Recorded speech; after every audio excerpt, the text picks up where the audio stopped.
We make our decisions based on a limited subset of all the information potentially available.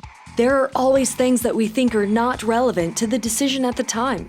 But sometimes, in hindsight, we may find that information we discarded as irrelevant was indeed relevant.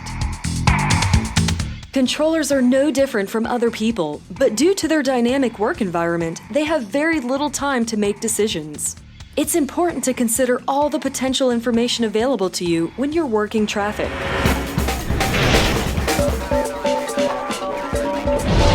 However, controllers can't possibly consider all of these factors every time they make a decision. They must rely on techniques, rules of thumb, and procedures that have worked in the past to help them to make the best decision within time constraints. They monitor the result of the decision made, revise their plan, and if necessary, issue additional control instructions.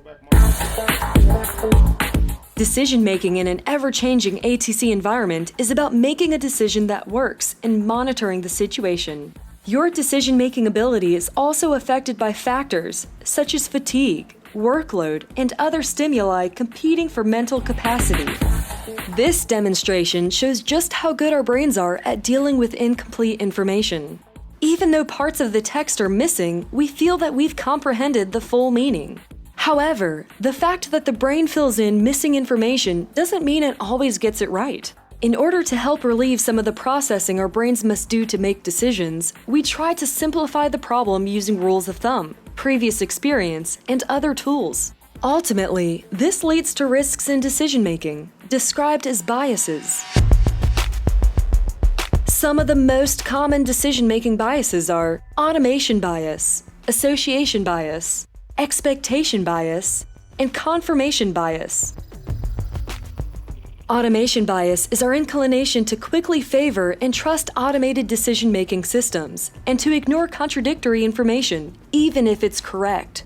This has been seen in incidents where it didn't occur to the controller that the system might display incorrect information. Association bias occurs when linking facts together inappropriately or incorrectly. It's an important bias to consider in training, since this is where incorrect information can be learned. We always want to link new information to what we already know. Expectation bias is hearing what you want to hear.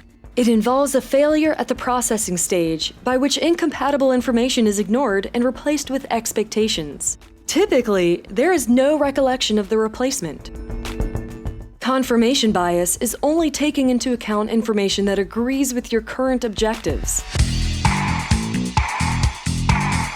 Controllers are expert decision makers. They rarely make fundamentally unsound decisions. They may make occasional small mistakes, but they're good at correcting them quickly. These mistakes are usually misjudgments. We make the best decisions we can with the information we have.